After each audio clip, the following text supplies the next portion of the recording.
నమస్తే అండి. ఈ వీడియోలో నేను మీతో జ్యుడిషియల్ డాక్ట్రిన్స్ డిస్కస్ చేస్తాను. అంటే వీటికి సంబంధించిన ఇన్ఫర్మేషన్ ఇస్తాను.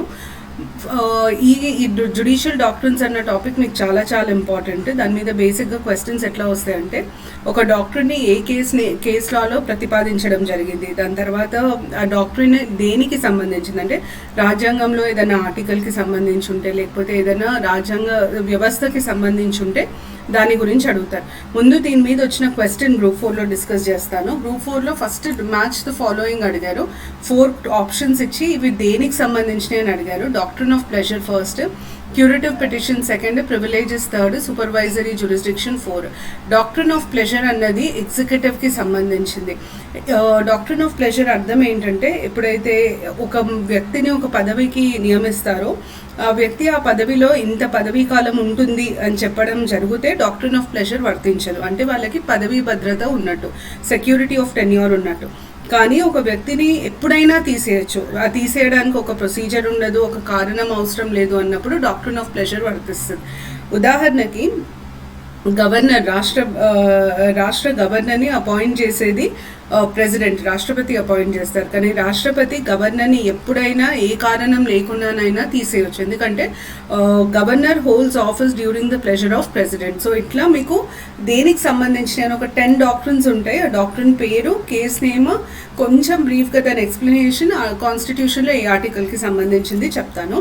దాని తర్వాత నెక్స్ట్ మీకు క్యూరేటివ్ పిటిషన్ అంటే ఏంటి? క్యూర్ అంటే ఏదన్నా ప్రాబ్లం ఉన్నప్పుడు, దాని సమస్య ఉన్నప్పుడు దానికి సమాధానాన్ని మనం క్యూర్ అంటాం. అయితే క్యూరేటివ్ పిటిషన్ ఎవరు ఫైల్ చేస్తారంటే, ఇప్పుడు కోర్టు ఒక జడ్జ్మెంట్ ఇచ్చింది, ఆ జడ్జ్మెంట్ వల్ల నాకు నష్టం జరుగుతుంది లేదా నాకు ఇబ్బందిగా ఉంది, ఆ జడ్జ్మెంట్ నా హక్కులకి ఇబ్బంది కల్పిస్తుంది లేదా నా పనికి ఇబ్బంది కల్పిస్తుంది అన్నప్పుడు నేను పోయి కోర్టులో, అయ్యా మీరు ఇచ్చిన జడ్జ్మెంట్ వల్ల నాకు ఇబ్బంది కలుగుతుంది అని చెప్పడాన్ని క్యూరేటివ్ పిటిషన్ అంటాం. అంటే క్యూరేటివ్ పిటిషన్ ద్వారా మనం ఏం చేస్తున్నామంటే, మీరు ఈ జడ్జ్మెంట్ ఇచ్చారు బాగుంది, కానీ నాకు ఈ సమస్య వచ్చింది, ఇప్పుడు దీనికి మార్గం మీరు చూపియండి అని అడగడాన్ని మనం క్యూరేటివ్ పిటిషన్ అని అంటాం. క్యూరేటివ్ పిటిషన్స్ యూజువల్గా సుప్రీంకోర్టులో ఫైల్ చేస్తారు. తర్వాత ప్రివిలేజెస్ అన్నవి లెజిస్లేచర్కి, స్టేట్ లెజిస్లేచర్కి, పార్లమెంట్ మెంబర్స్కి ఉంటాయి. Parliamentary privileges article 105. తర్వాత లెజిస్లేటివ్ ప్రివిలేజెస్ అంటారు. తర్వాత సూపర్వైజరీ జ్యూరిస్డిక్షన్ మనకు హైకోర్టుకు ఉంటుంది, సుప్రీంకోర్టుకు ఉంటుంది. కానీ ఇక్కడ సూపర్వైజరీ జ్యూరిస్డిక్షన్ని మనము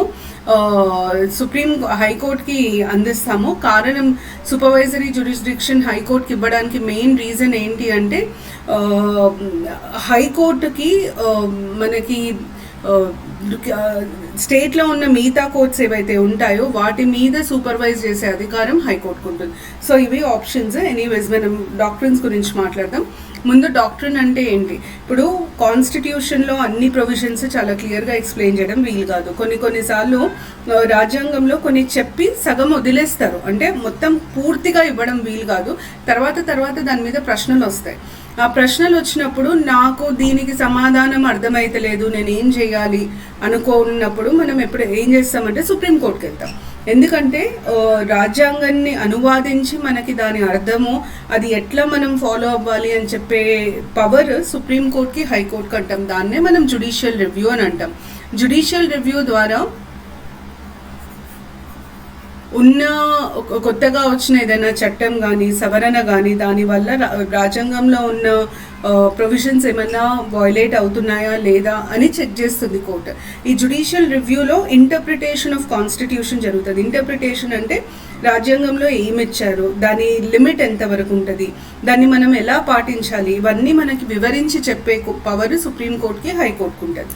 ఈ డాక్ట్రిన్స్ అన్నవి ఎప్పుడైనా సుప్రీంకోర్టు మాత్రమే ఇస్తుంది. ఎందుకంటే supreme court apex court in India, highest court of appeal కాబట్టి, final interpreter of the constitution, guardian of the constitution కాబట్టి డాక్ట్రిన్స్ ఎప్పుడైనా సుప్రీంకోర్టే ఇస్తుంది. డాక్ట్రిన్ చెప్పినప్పుడు డాక్ట్రిన్ కంపల్సరీగా దానికి కాన్స్టిట్యూషనల్ లింక్ ఉంటుంది. అంటే ఏదో ఒక కాన్స్టిట్యూషన్లో ఉన్న ఏదో ప్రొవిజన్కి సంబంధించే డాక్ట్రిన్ ఇస్తారు. మీకు సింపుల్గా చెప్పాలంటే, డాక్ట్రిన్ ద్వారా సుప్రీంకోర్టు కాన్స్టిట్యూషన్లో ఇచ్చిన ఒక ప్రొవిజన్ ఎట్లా అప్లై అవుతుంది, ఎంతవరకు అప్లై అవుతుంది అన్న క్లారిఫికేషన్ ఇస్తుంది అనమాట. మీరు డాక్ట్రిన్ ఆఫ్ బేసిక్ స్ట్రక్చర్ వినుంటారు అట్లా. అయితే ఇప్పుడు ఫస్ట్ డాక్ట్రిన్ వచ్చేసి doctrine of essentiality. Doctrine of essentiality చాలా చాలా ఇంపార్టెంట్. డాక్ట్రిన్ ఆఫ్ ఎసెన్షియాలిటీ మనకి షిరూర్ మట్ కేసు 1954కి చెందిన షిరూర్ మట్ కేసులో ఇవ్వడం జరిగింది. డాక్ట్రిన్ ఆఫ్ ఎసెన్షియాలిటీ ఆధారంగానే మనకి ట్రిపుల్ తలాక్ జడ్జ్మెంట్ కానీ లేదా అయోధ్య జడ్జ్మెంట్ కానీ ఇవ్వడం జరిగింది. డాక్ట్రిన్ ఆఫ్ ఎసెన్షియాలిటీ మీకు అర్థం కావాలంటే ఫస్ట్ ఇది ఎక్కడ వర్తిస్తుంది, ఆర్టికల్ 25 కింద వర్తిస్తుంది. 25 కింద మనకి right to conscience, right to profess, practice, propagate religion, ఈ 4 రైట్స్ ఉంటాయి. So right to conscience, right to profess, practice, propagate religion కింద డాక్ట్రిన్ ఆఫ్ ఎసెన్షియాలిటీ వస్తుంది. మీకు డాక్ట్రిన్ ఆఫ్ ఎసెన్షియాలిటీ అర్థం కావాలంటే నేను సింపుల్గా చెప్తాను.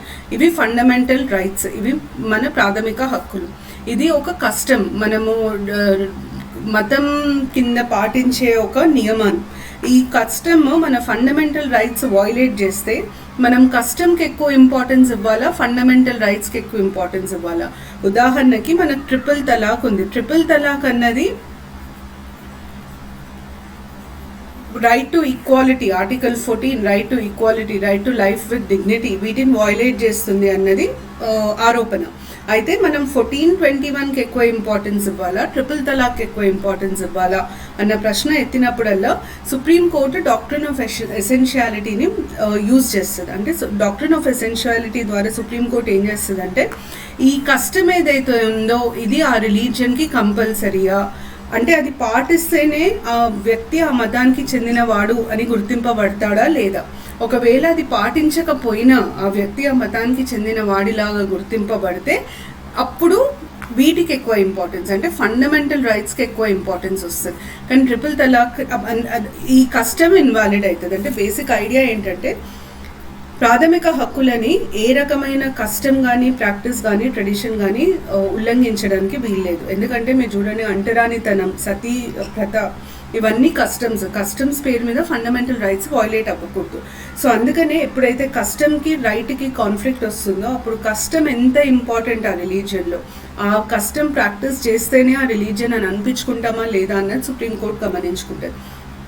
ఫర్ ఎగ్జాంపుల్, ఇప్పుడు మీరు ముస్లిమ్స్లో నమాజ్ చదవడం అన్నది చాలా ఇంపార్టెంట్, అదొక ఎసెన్షియల్ ప్రాక్టీస్ వాళ్ళకి. సో నమాజ్కి ఎక్కువ ఇంపార్టెన్స్ ఇస్తారు మిగతా వాటికి కంపేర్ చేస్తే. అంటే ఫండమెంటల్ రైట్స్ అండ్ నమాజ్ అంటే నమాజ్కి ఎక్కువ ఇంపార్టెన్స్ ఉంటుంది, ఎందుకంటే నమాజ్ అనేది ఒక ఎసెన్షియల్ ఫీచర్ ఆఫ్ ఇస్లాం. అదే మీరు ట్రిపుల్ తలాక్ తీసుకోండి, ట్రిపుల్ తలాక్ ఎసెన్షియల్ కాదు. ట్రిపుల్ తలాక్ అందరూ ముస్లిమ్స్ పాటించరు. ట్రిపుల్ తలాక్ చాలా ఇస్లామిక్ కంట్రీస్లో బ్యాన్ అయ్యింది కాబట్టి ఎసెన్షియల్ ప్రాక్టీస్ కాదు, రైట్స్ ఎక్కువ ఇంపార్టెంట్ అంటే అని చెప్పి సుప్రీంకోర్టు జడ్జ్మెంట్ ఇవ్వడం జరిగింది. సో ఈ డాక్ట్రిన్కి మీకు షిరూర్ మట్ కేసు గుర్తుండాలి, ఆర్టికల్ 25 గుర్తుండాలి. దాని తర్వాత నెక్స్ట్ డాక్ట్రిన్ ఆఫ్ ప్లెజర్. ఇప్పుడు మనం డిస్కస్ చేసిన డాక్ట్రిన్ ఆఫ్ ప్లెజర్ ఆర్టికల్ 310 కింద ఇమిడి ఉంటుంది. ఎందుకంటే hold pleasure during hold office during the pleasure of president అని స్పెసిఫిక్గా మెన్షన్ చేస్తారు. అయితే డాక్ట్రిన్ ఆఫ్ ప్లెజర్ నేను ఇంతకుముందు చెప్పినట్టు వాళ్ళకి పదవీ భద్రత లేనప్పుడు, వాళ్ళని ఎప్పుడైనా సరే ఏ కారణం లేకుండా తీసేయగలుగుతారు అన్నప్పుడు ప్లెజర్ వర్తిస్తుంది. ప్రెసిడెంట్కి డాక్ట్రిన్ ఆఫ్ ప్లెజర్ ఏ కేసెస్లలో అప్లై అవుతాయి అంటే గవర్నర్, ఇండివిజువల్ మినిస్టర్స్, మొత్తం మినిస్టర్స్ కాదు, ఒక మినిస్టర్ని తీసేయాలంటే, అటార్నీ జనరల్, తర్వాత సివిల్ సర్వెంట్స్. ఆర్టికల్ 310 సివిల్ సర్వెంట్స్తో డీల్ చేస్తుంది. కానీ సివిల్ సర్వెంట్స్తో ఒక పెక్యులియర్ పొజిషన్, అంటే వాళ్ళకి డాక్ట్రిన్ ఆఫ్ ప్లెజర్ వర్తిస్తుంది, at the same time immunities కూడా ఉంటాయి. దాని తర్వాత నెక్స్ట్ మనకి doctrine of parents party. Parents party అంటే పేరెంట్ ఆఫ్ ద నేషన్ అని అర్థం, ఆఫ్ ద నేషన్ అని అర్థం. ఈ డాక్ట్రిన్ని Charan Lal Sahu versus Union of India అనే కేసులో ప్రతిపాదించడం జరిగింది. ఈ డాక్ట్రిన్ మనకి సావరెనిటీ, సార్వభౌమత్వం కింద వస్తుంది. ఇప్పుడు ఎప్పుడైతే నాకు పవర్ ఉంది, సావరెనిటీ అంటే అర్థం ఏంటి, అల్టిమేట్ పవర్ నాకు ఉంది, నేను చాలా పవర్ఫుల్ అని నన్ను నేను డిక్లేర్ చేసుకుంటే సావరెనిటీ. రాజ్యం ఎప్పుడైతే తను సావరెన్, సార్వభౌమం లాగా డిక్లేర్ చేసుకుంటుందో అది ఎంత పవర్ఫుల్ ఉండాలంటే ఆ రాజ్యంలో ఉన్న ప్రజలందరినీ అది పేరెంట్స్, తల్లిదండ్రుల్లాగా కాపాడుకోగలగాలి. దాన్ని మనం పేరెంట్స్ పార్టీ అని అంటాం. సో సావరెనిటీకి ఉండే ఒక అట్రిబ్యూట్ ఏంటి, దానికి ఉండే ఒక లక్షణం ఏంటి అంటే గవర్నమెంట్ సర్వకాల సర్వావస్థలలో వాళ్ళ సిటిజన్స్ని కాపాడుకోవాలి, వాళ్ళ వృద్ధి కోసము పనిచేయాలి అన్నది డాక్ట్రిన్ ఆఫ్ పేరెంట్స్ పార్టీకి సంబంధించిన ఇన్ఫర్మేషన్. దాని తర్వాత next doctrine doctrine of basic structure. Doctrine of basic structure మనందరికీ తెలిసినట్టు Kesavananda Bharati versus Union of ఇండియాలో ప్రతిపాదించడం జరిగింది. బేసిక్ స్ట్రక్చర్ ద్వారా సుప్రీంకోర్టు ఏం చేసిందంటే రాజ్యాంగానికి సంబంధించిన కొన్ని లక్షణాలని ఐడెంటిఫై చేసి పార్లమెంట్కి ఏం చెప్తుందంటే మీరు ఏ సవరణనైనా చేసుకోండి, కానీ రాజ్యాంగంలో ఉన్న కొన్ని లక్షణాలను మాత్రం మీరు మార్చడానికి వీలుండదు. అంటే amend the constitution without disturbing the basic structure. మీరు గుర్తుపెట్టుకోవాల్సింది ఏంటంటే బేసిక్ స్ట్రక్చర్ డాక్ట్రిన్ ఆర్టికల్ 368 కింద వస్తుంది. ఇంకొక విషయం గుర్తుపెట్టుకోవాల్సింది ఏంటంటే బేసిక్ స్ట్రక్చర్ అన్న పదాన్ని సుప్రీంకోర్టు ఎప్పుడూ డిఫైన్ చేయలేదు, దాని మీనింగ్ ఎప్పుడు చెప్పలేదు. బేసిక్ స్ట్రక్చర్కు ఉండే లక్షణాలని చెప్పింది, characteristics, features of basic structure చెప్పింది. ఏమంటదంటే పార్లమెంట్ రాజ్యాంగం ద్వారా నీకున్న హక్కు ఏంటి, కాన్స్టిట్యూషన్ని సవరించవచ్చు, దాంట్లో ఏం అనుమానం లేదు. కానీ సవరించేటప్పుడు బేసిక్ స్ట్రక్చర్ లక్షణాలను డిస్టర్బ్ చేయడానికి వీల్లేదు అని చెప్తుంది. So doctrine of basic structure, దాని తర్వాత డాక్ట్రిన్ ఆఫ్ రీజనబుల్ క్లాసిఫికేషన్. ఈ డాక్ట్రిన్ ఆఫ్ రీజనబుల్ క్లాసిఫికేషన్ తీసుకొచ్చింది ఈ కేసులో Ramakrishna Dalmia versus Justice S R Tendolkar. కానీ డాక్ట్రిన్ ఆఫ్ బేసిక్ స్ట్రక్చర్లో డాక్ట్రిన్ ఆఫ్ రీజనబుల్ క్లాసిఫికేషన్లో ఎట్లా క్లాసిఫై చేయాలి, దాన్ని ఇంటెలిజిబుల్ డిఫరెన్షియా అని అంటారు. ఇంటెలిజిబుల్ డిఫరెన్షియా అన్న పదాన్ని తీసుకొచ్చింది మాత్రం State of West Bengal versus Anwar Ali Sarkar కేసులో. అయితే డాక్ట్రిన్ ఆఫ్ రీజనబుల్ క్లాసిఫికేషన్ మనకు article 14 equal protection of laws కింద వస్తుంది. దీని అర్థం ఏంటంటే సమానమైన పరిస్థితులలో వచ్చిన వాళ్ళని సమానంగా చూడాలి, అసమానమైన పరిస్థితుల నుండి వచ్చిన వాళ్ళని సమానంగా చూడకూడదు. Like should be treated alike. Unequal circumstances నుండి వచ్చిన వాళ్ళని ఈక్వల్గా చూడొద్దు. ఉదాహరణకి సిటిజన్స్, సీనియర్ సిటిజన్స్ అని ఎప్పుడు అంటాం, 60+ ఉన్న వాళ్ళని సీనియర్ సిటిజన్స్ అంటాం. సో సమానమైన పరిస్థితులలో నుంచి వచ్చిన వాళ్ళని సమానంగా చూడాలి, అసమానమైన పరిస్థితులలో నుంచి వచ్చిన వాళ్ళని సమానంగా చూడడానికి వీల్లేదు. అది రీజనబుల్ క్లాసిఫికేషన్. ఇంటెలిజిబుల్ డిఫరెన్షియా అర్థం ఏంటంటే మనం ఇప్పుడు అసమానమైన పరిస్థితులు అంటున్నాం కదా, ఆ క్లాసిఫికేషన్ చాలా సిస్టమేటిక్గా చాలా ఈజీగా ఉండాలి, మనుషులకు అర్థమయ్యేటట్టు ఉండాలి. ఉదాహరణకి citizen, senior citizens, simple. Citizen అంటే 60 below, 60 and above senior citizens. దాన్ని ఇంటెలిజిబుల్ డిఫరెన్షియా, ఎవరైనా ఆ తేడాని కనుగొనేటట్టు ఉండాలి అన్నది రీజనబుల్ క్లాసిఫికేషన్. తర్వాత next doctrine of severability. Doctrine of severability eclipse 2 కాన్స్టిట్యూషన్లో ఆర్టికల్ 13 కింద జ్యుడిషియల్ రివ్యూకి సంబంధించినవి. సో జ్యుడిషియల్ రివ్యూ గుర్తుండాలి, ఆర్టికల్ 13 గుర్తుండాలి. సివియరబిలిటీకి అయితే చాలా స్పెసిఫిక్గా ఆర్టికల్ 13 క్లాజ్ 2 గుర్తుండాలి, ఎందుకంటే దాని కింద to the extent of such inconsistency అని రాసి ఉంటుంది. అంటే ఇప్పుడు ఎట్లా ఉంటుందంటే ఒక చట్టం ఉంది, ఆ చట్టము ప్రాథమిక హక్కులను ఉల్లంఘిస్తుంది, మొత్తం చట్టాన్ని మనము ఇన్వాలిడ్ అని డిక్లేర్ చేయాలా, చట్టంలో ఉన్న 2-3 ప్రొవిజన్స్ ఏవైతే ప్రాథమిక హక్కులను ఉల్లంఘిస్తున్నాయో దాన్ని ఇన్వాలిడ్ అని డిక్లేర్ చేయాలా అన్న క్వశ్చన్ వచ్చినప్పుడు ఏ పార్ట్ అయితే చట్టంలో ఏ భాగం అయితే రాజ్యాంగాన్ని ఉల్లంఘిస్తుందో ఉట్టి ఆ భాగం వరకే కట్ చేస్తారు, దాన్ని మనం డాక్ట్రిన్ ఆఫ్ సివియరబిలిటీ అని అంటాం. దీన్ని A K Gopalan versus State of మెడ్రాస్లో ప్రపోజ్ చేశారు. దీనికి best example section 377, Indian Penal Code section 377 ఎల్జీబీటీకి సంబంధించింది. దీంట్లో అన్యాచురల్ సెక్ క్రైమ్ అని చెప్పి రాసుంటుంది. ఇప్పుడు అన్యాచురల్ సెక్ వాలంటరీ, 2 రకాలు, వాలంటరీ ఇష్టపూర్తిగా చేసేది, తర్వాత ఫోర్స్ఫుల్.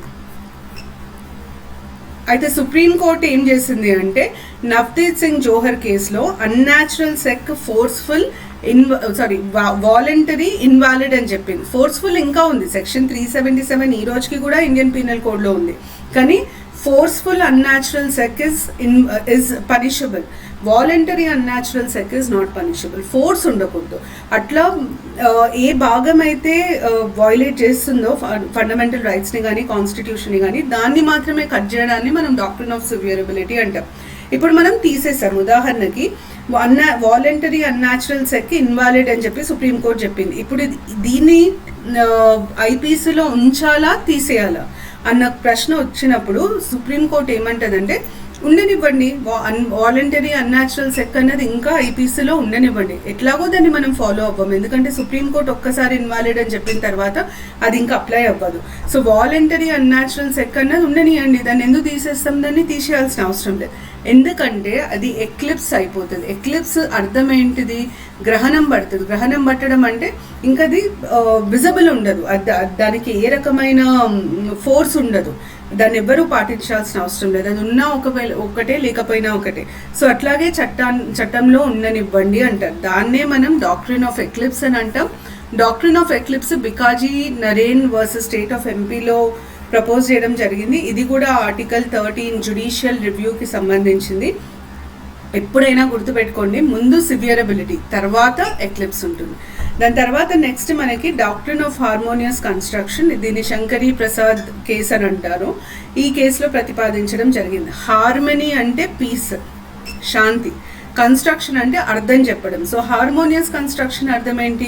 మనము ఒక కేసు ఫైల్ అయింది, దాంట్లో ఏమంటున్నామంటే 2 చట్టాలు లేదా 2 ప్రొవిజన్స్ కాన్స్టిట్యూషన్లో ఒకదాన్ని ఒకటి వాయిలేట్ చేస్తున్నాయి, కించపరిచేటట్టున్నాయి అని మనం కేసు వేసినప్పుడు సుప్రీంకోర్టు అది నిజంగా కించపరుస్తున్నాయా లేదా, నిజంగా వాయిలేట్ చేస్తున్నాయా, నిజంగా కాన్ఫ్లిక్ట్ ఉంటుందా లేదా అని ఇంటర్ప్రిట్ చేసేటప్పుడు 2 రకాల ఇంటర్ప్రిటేషన్స్ వస్తాయి. అంటే ఎప్పుడైనా గమనించుకోండి, మనకి కోర్టులో జడ్జ్మెంట్ బెంచ్ ఆఫ్ జడ్జెస్ ఇస్తారు, అంటే ఒక గ్రూప్ ఆఫ్ జడ్జెస్ ఇస్తారు.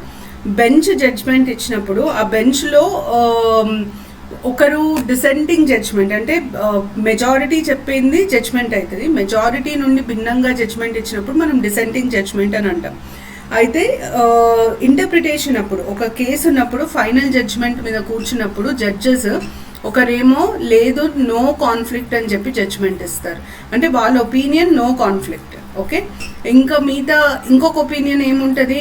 కాన్ఫ్లిక్ట్ ఉంది అని వస్తుంది, కాన్ఫ్లిక్ట్ ఉంది అని వస్తుంది. ఒకవేళ నో కాన్ఫ్లిక్ట్ అయితే ఆ లా వ్యాలిడ్ అవుతుంది, ఒకవేళ కాన్ఫ్లిక్ట్ ఉంది అని అంటే ఆ లా ఇన్వాలిడ్ అవుతుంది. అవునా? సో బేసిక్గా డాక్ట్రిన్ ఆఫ్ హార్మోనియస్ కన్స్ట్రక్షన్లో ఏమంటామంటే, ముందు కాన్ఫ్లిక్ట్ లేదు అన్న భావం ఏదైతుందో దాన్ని పరిగణంలోకి తీసుకోండి. అంటే కాన్ఫ్లిక్ట్ లేదు అన్న ఇంటర్ప్రిటేషన్ని ఫస్ట్ కన్సిడర్ చేయండి. అది నిజమై అది మీకు కరెక్ట్ అనిపిస్తే కాన్ఫ్లిక్ట్ లేదని చెప్పి జడ్జ్మెంట్ ఇవ్వండి. అది కరెక్ట్ కాదు అని మీకు అనిపిస్తే అప్పుడే మీరు కాన్ఫ్లిక్ట్ ఉంది అన్న జడ్జ్మెంట్ ఇవ్వండి. అంటే పాజిటివ్ ఇంటర్ప్రిటేషన్ ఫస్ట్ కన్సిడర్ చేయాలి, తర్వాత నెగటివ్ ఇంటర్ప్రిటేషన్కి వెళ్ళాలి. డాక్ట్రిన్ ఆఫ్ హార్మోనియస్ కన్స్ట్రక్షన్ యూజువల్గా ఫండమెంటల్ రైట్స్, డిపిఎస్పి కాన్ఫ్లిక్ట్ వచ్చినప్పుడు ఇంటర్ప్రిటేషన్లో వాడతారు. ఇది జ్యుడిషియల్ రివ్యూ కిందికి వస్తుంది ఇది కూడా. దాని తర్వాత నెక్స్ట్ మనకి doctrine of pith and substance. చాలా ఇంట్రెస్టింగ్. పిత్ అండ్ సబ్స్టెన్స్ అంటే ఇప్పుడు ఇది బేసిక్గా ఆర్టికల్ 246 మనకు 3 లిస్ట్స్ ఉంటాయి కదా, union list, state list, concurrent list. దానికి సంబంధించింది. ఇప్పుడు పార్లమెంట్ లా చేసిన, స్టేట్ లెజిస్లేచర్ లా చేసేటప్పుడు మేము ఈ పలానా సబ్జెక్ట్, ఈ లిస్ట్లో ఉన్న పలానా సబ్జెక్ట్ మీద లా చేస్తున్నామని చెప్పి చేస్తారు. అయితే ఒక్కొక్కసారి ఏమవుతుందంటే ఆ సబ్జెక్ట్ నేమ్ ఒకటి ఉంటుంది, దాని లోపల ఉన్న కంటెంట్ ఇంకొకలాగా ఉంటుంది. ఓకే, ఆ సబ్జెక్ట్ నేమ్ లోపల ఉన్న కంటెంట్, అంటే ఏ సబ్జెక్ట్కి ఈ చట్టం చెందుతుందో ఆ సబ్జెక్ట్కి ప్రకారంగానే ఆ చట్టం ఉండాలి. ఉందా లేదా అని చెక్ చేయడాన్ని మనం doctrine of pith and substance అంటాం. పిత్ అంటే సబ్జెక్ట్, సబ్స్టెన్స్ అంటే ఆ లాలో ఉన్న ప్రొవిజన్స్. మనం ఏ సబ్జెక్ట్, ఏ పేరు మీద అయితే ఆ చట్టాన్ని చేస్తున్నామో ఆ చట్టంలో ఉన్న ప్రొవిజన్స్ అన్నీ ఆ పేరుకు అనుగుణంగా ఉన్నాయా లేదా అని చెక్ చేయడం doctrine of pith and substance. అనుగుణంగా ఉంటే అది లా వ్యాలిడ్ అవుతుంది. అంటే నేను ఉదాహరణకి లా అండ్ ఆర్డర్ సబ్జెక్ట్ మీద చేసినప్పుడు నా మొత్తం లా, నేను చేసిన లా, ఎనాక్ట్ చేసిన లా మొత్తం లా అండ్ ఆర్డర్ సబ్జెక్ట్కి సంబంధించి ఉండాలి. కానీ అది ఇంటర్నల్ సెక్యూరిటీకో డిఫెన్స్కో సంబంధించి ఉండకూడదు. ఒకవేళ ఇంటర్నల్ సెక్యూరిటీ డిఫెన్స్కి సంబంధించి ఉంటే నేను రాష్ట్రం, నాకు చేసే అధికారం ఉండదు. అది doctrine of pith and substance. ఒకవేళ నో అన్నాం అనుకోండి, ఆ లా ఇన్వాలిడ్ అవుతుంది. ఆ నో అన్న దాన్ని వీళ్ళు ఏమని డిక్లేర్ చేస్తారంటే డాక్ట్రిన్ ఆఫ్ కలరబుల్ లెజిస్లేషన్ అని డిక్లేర్ చేస్తారు. డాక్ట్రిన్ ఆఫ్ కలరబుల్ లెజిస్లేషన్ అర్థం ఏంటంటే నువ్వు చూపిస్తుంది ఒకటి, అక్కడ ఉంది ఒకటి, అంటే పైన ఒకటి ఉంది లోపల ఒకటి ఉంది అని చెప్పడాన్ని మనం డాక్ట్రిన్ ఆఫ్ కలరబుల్ లెజిస్లేషన్ అని అంటాం. First pith and substance apply చేసి నిజమా కాదా చెక్ చేసినాక కాదు నిజమే ఈ లా ప్రొవిజన్కి అనుగుణంగా లేదని అనిపించినప్పుడు doctrine of colourable legislation apply అవుతుంది. ఇవి doctrine of pith and substance, colourable legislation రెండు 246 ఆర్టికల్కి సంబంధించినవి. నెక్స్ట్ ఇది డాక్ట్రిన్ ఆఫ్ కలరబుల్ లెజిస్లేషన్, అది KC Gajapati Narayan Deo versus State of ఒరిస్సాలో ప్రపోజ్ చేశారు. తర్వాత డాక్ట్రిన్ ఆఫ్ ప్రపోర్షనాలిటీ మీకు చాలా చాలా ఇంపార్టెంట్, ఎందుకంటే రైట్ టు ప్రైవసీ చాలా కేసెస్లలో డాక్ట్రిన్ ఆఫ్ ప్రపోర్షనాలిటీ అప్లై చేశారు. అంటే ఏంటంటే మనం ఏదైనా పని చేసేటప్పుడు పని చేసే విధానం, మనం ఎందుకు పని చేస్తున్నామో ఆ ఎండ్ గోల్, ఇవి రెండు ఒక ప్రపోర్షనేట్గా ఉండాలి. అంటే ఏది ఎక్కువ ఉండదు, ఏది తక్కువ ఉండదు. ఉదాహరణకి మనకి రైట్ టు ప్రైవసీ ఉంది. రైట్ టు ప్రైవసీ అన్నది ఆర్టికల్ 21 కింద వస్తుందని సుప్రీంకోర్టు చెప్పింది. అంటే మామూలుగా మాట్లాడుకుంటే ఒక మనిషి ప్రైవసీని వయోలేట్ చేసే అధికారము రాజ్యంకు ఉండదు, వేరే వాళ్ళకు కూడా ఉండదు. కానీ ఒకవేళ వయోలేట్ చేయాల్సి వస్తే, ఫర్ ఎగ్జాంపుల్ గవర్నమెంట్ నా రైట్ టు ప్రైవసీని వయోలేట్ చేయాల్సిన పరిస్థితి వచ్చింది, ఎందుకు చేస్తున్నారు అన్నది జస్టిఫై చేసేటట్టు ఉండాలి. మనం ఎట్లా చేస్తున్నాం, ఎందుకు చేస్తున్నాము, ఒకవేళ అది పబ్లిక్ ఇంట్రెస్ట్ కోసం అయితే, ఇప్పుడు నా పర్సనల్ డీటెయిల్స్ పబ్లిక్ ఇంట్రెస్ట్ కోసం బయటికి ఇవ్వాల్సి వస్తుంది ప్రభుత్వం, అట్లాంటప్పుడు రైట్ టు ప్రైవసీ కంటే పబ్లిక్ ఇంట్రెస్ట్ ఎక్కువ ఇంపార్టెంట్. నువ్వు దేనికి చేస్తున్నావు, పబ్లిక్ ఇంట్రెస్ట్ కోసం చేస్తున్నావు. ఏం చేస్తున్నావు, రైట్ టు ప్రైవసీని వయోలేట్ చేస్తున్నావు. సో నువ్వు చేసే పని నువ్వు దేనికోసం అయితే చేస్తున్నావో దానికి సమపాలంగా ఉంది కాబట్టి నీకు చేసే అధికారం ఉంటుంది. అది doctrine of proportionality. So doctrine of proportionality, Om Kumar versus Union of India, right to privacy judgment అన్నిటికంటే ఇంపార్టెంట్ జడ్జ్మెంట్ ప్రపోర్షనాలిటీకి సంబంధించి. డాక్ట్రిన్ ఆఫ్ టెరిటోరియల్ నెక్సెస్ అన్నది మీకు 245 కింద వస్తుంది. 245 కింద బేసిక్గా పార్లమెంట్ చేసిన law enacted by parliament, law enacted by state legislature. ఈ పార్లమెంట్ చేసిన లా ఎక్కడ వర్తిస్తుంది, స్టేట్ లెజిస్లేచర్ చేసిన లా ఎక్కడ వర్తిస్తుంది అన్న దాని మీద డాక్ట్రిన్ ఆఫ్ టెరిటోరియల్ నెక్సెస్ మనకు క్లారిఫికేషన్ ఇస్తుంది. డాక్ట్రిన్ ఆఫ్ టెరిటోరియల్ నెక్సెస్ కింద పార్లమెంట్ చేసిన లా మొత్తం ఇండియాకి వర్తిస్తుంది, స్టేట్ లెజిస్లేచర్ చేసిన లా ఉట్టి ఆ స్టేట్కి మాత్రమే వర్తిస్తుంది. సో టెరిటోరియల్ నెక్సెస్లో ఏం చెక్ చేస్తారంటే ఒక లా దాని ఏరియా ఆఫ్ అప్లికేషన్కి అనుగుణంగా ఉందా లేదా అన్నది చెక్ చేయడాన్ని డాక్ట్రిన్ ఆఫ్ టెరిటోరియల్ నెక్సెస్ అంటారు. ఇంకొకటి మిస్ అయ్యాను నేను, ఇక్కడ చెప్తాను. Doctrine of rarest of rare, ఇది కూడా చాలా ఇంపార్టెంట్. రెగ్యులర్గా న్యూస్ చదివే వాళ్ళకి తెలుస్తుంది, చాలాసార్లు ప్రపోజ్ చేస్తారు. ఇది ఆర్టికల్ 21 కింద వస్తుంది. Doctrine of rarest of rare అర్థం ఏంటంటే, ఇప్పుడు ఇండియాలో క్యాపిటల్ పనిష్మెంట్ అంటే ఉరిశిక్షను ఇంకా రద్దు చేయలేదు. ఇండియాలో క్యాపిటల్ పనిష్మెంట్ ఇవాళకి కూడా ఇస్తారు. అయితే ఒక చట్టం కింద డెత్ పెనాల్టీ ఇవ్వాలి అని ఉన్నప్పుడు దాన్ని ఎట్లా ఇంప్లిమెంట్ చేయాలి అన్న దాని మీద సుప్రీంకోర్టు రేరెస్ట్ ఆఫ్ రేర్ డాక్ట్రిన్ని ప్రపోజ్ చేసింది. Bachan Singh versus State of Punjab అన్న కేసులో ప్రపోజ్ చేసింది. ఈ రేరెస్ట్ ఆఫ్ రేర్ ప్రకారం సుప్రీంకోర్టు చట్టం ఒకవేళ ఈ కేసులో ఉరిశిక్ష ఇవ్వచ్చు అని చెప్పినా కూడా మేము ఇవ్వము, ఎక్కడైతే మాకు ఇది చాలా అరుదైన కేసు, అంటే ఇట్లాంటి కనీ విని ఎరుగని కేసు అంటాం కదా, వాటిని మనం రేరెస్ట్ ఆఫ్ రేర్ అని అంటాం. అరుదైన విషయము అనిపిస్తే కానీ మేము డెత్ పెనాల్టీ ఇవ్వము అని తనను తాను నియంత్రించుకోవడానికి ఇచ్చిన doctrine rarest of rare. Rarest of rare వల్ల ఏమవుతుందంటే డెత్ పెనాల్టీని చాలా రేర్గా, చాలా కఠినమైన కేసులు అంటే ఎక్సెప్షనల్ కేసెస్లో తప్పించి మేము వాడము అని చెప్పి సుప్రీంకోర్టు చెప్పడం జరిగింది. ఇవి ఇంపార్టెంట్ డాక్ట్రిన్స్, వీటిని సరిగ్గా చూసుకోండి. ఎందుకంటే చాలాసార్లు ఏమవుతుందంటే అందరూ పాలిటీ చెప్పినా కూడా డాక్ట్రిన్స్ మీద స్పెసిఫిక్గా ఎంఫసైజ్ చేయరు. ఏమన్నా డిఫరెంట్ క్వశ్చన్స్ అడగాలి అని యూపీఎస్సీ కానీ స్టేట్ పబ్లిక్ సర్వీస్ కమిషన్ కానీ అనుకుంటే డాక్ట్రిన్స్ మీద అడుగుతారు. సో డాక్ట్రిన్కి సంబంధించిన వీడియో ఇది. నెక్స్ట్ దాంట్లో నేను హిస్టారికల్ బ్యాక్గ్రౌండ్ అంటే మీకు ఈ 1861 లా, తర్వాత మీకు 1892 law, 1773 regulating act, government of India act 1935, group 4లో లాస్ట్ టైం 2-3 క్వశ్చన్స్ వచ్చాయి దాని మీద. సో దాని మీద చేస్తాను. ప్లస్ ఫార్మేషన్ వీడియోస్ కూడా త్వరలో అప్లోడ్ అవుతాయి. Stay tune. Thank you.